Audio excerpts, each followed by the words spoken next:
All right, settle in, because this isn't just a story, it's a feeling, a cold, creeping feeling. It started when I took my first solo ranger post out at Blackwood State Park. Beautiful place, miles of ancient trees, quiet as a whisper. My cabin was tucked away, just me and the forest. At first I loved the solitude, but then I started noticing him. He was always there, always hiking, always alone. Same faded green jacket, same quiet stride, never waved, never spoke, just watched from a distance. Sometimes I'd see him on Trail 7, sometimes by the old mill overlook. But always, without fail, his eyes would meet mine across the vastness of the park, and a shiver would run down my spine. It wasn't menacing, not yet, just unnervingly consistent. The consistency started to break me. I'd find things. A perfectly stacked pile of smooth river stones on my porch, almost like an offering. A single unusual feather tucked under the wiper of my patrol vehicle. Nothing that could be traced, nothing threatening on its own. But they were placed. And they felt like silent messages, little declarations that he knew exactly where I was, what I was doing. Then came the map, tucked under my wiper blade like all the other gifts. It wasn't a park map, not really. It was hand-drawn, meticulous, showing my cabin, my patrol routes, even the shortcuts I only used when no one was around.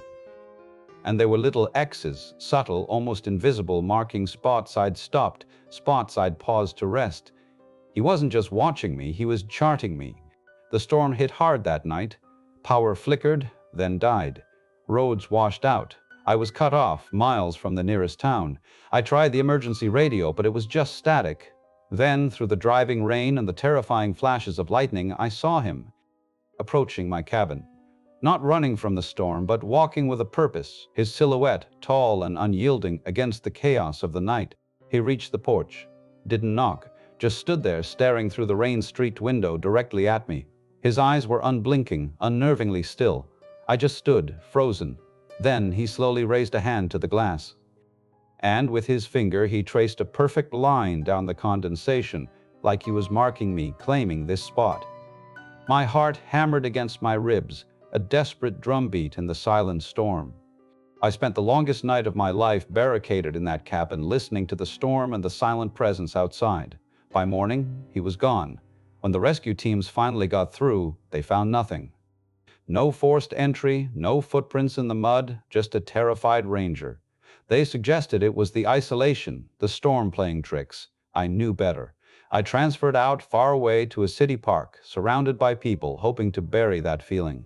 Months later, I thought I was safe, working a busy city park, concrete and laughter replacing trees and silence. Then, one afternoon, across a crowded plaza, by a lamppost, I saw him. Same quiet posture, same knowing gaze. He just stood there, watching. And as I stared, he gave a faint, almost imperceptible nod. He found me. He always knew where I was going. He always will.